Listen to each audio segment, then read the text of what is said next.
The J70 has swept the nation for almost a decade and become so popular with owners, Corinthians, and pros that divisions bloomed within the overall score, Corinthian and One Pro being examples. The newest being Mixed Plus.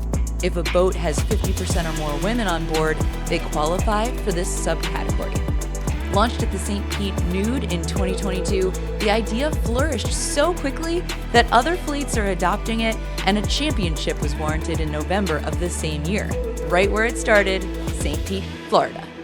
The goal was to make sailing more balanced, because I was talking to Dawn Riley about this, and I ended up giving my boat to the Oak Cliff team because when I talked to her, she was just fully herself, nonchalant, and said, "Oh, like the rest of the world."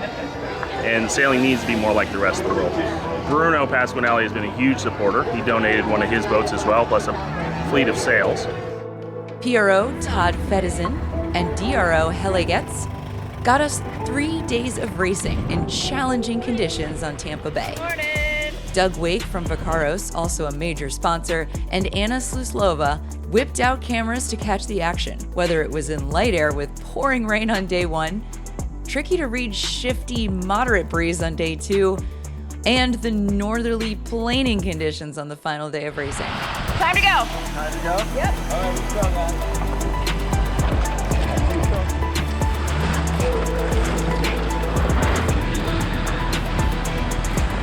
We are flying.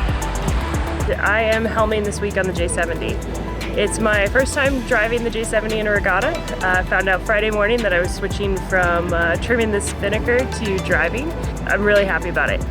I've learned a lot. I know how to drive a boat, but driving in a regatta with some really competitive talent has been very cool. On our boat, everybody is in a new role. I think everybody's starting to see what happens on the front of the boat and the back of the boat, and I think going forward, attitudes and conversations on board will be different and framed after what we've learned from this regatta.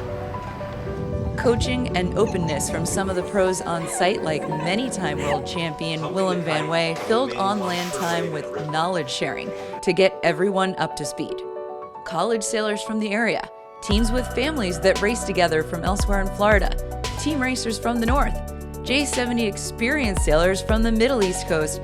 The vast range of hands launching every day shuffled the deck and had everyone walking away with more growth than the average event.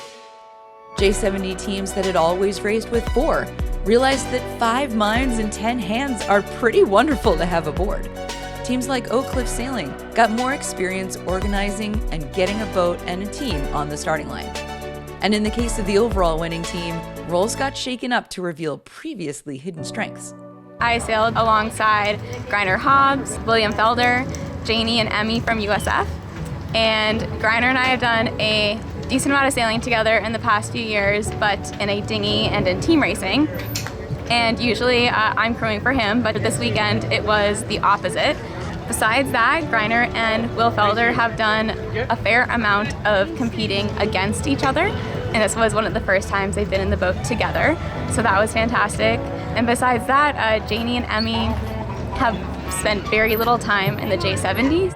On other boats, I saw a lot of women doing what are typically physically demanding positions, and it was very cool to see them crush that throughout the very variable conditions we had all weekend. I haven't skippered a J70 too much either, and so everyone was really great about learning and learning from our mistakes, and I think that was a key thing that kept us focused throughout the whole weekend.